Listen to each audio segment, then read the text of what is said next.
Hi everyone, welcome back to Webtech Tutorial. Today I'm going to be showing you how to log into Aureus Medical Account on your computer. Watch the video till the end and don't forget to subscribe to our channel if you've not yet.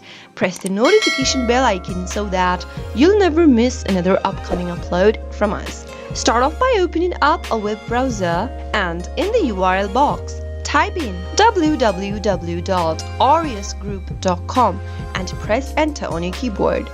Once you end up in the official site of Aureus, you'll be able to see a login button at the top right hand corner. Give it a click in order to bring up the login area. In the login area, go ahead and type in your username in the first text box.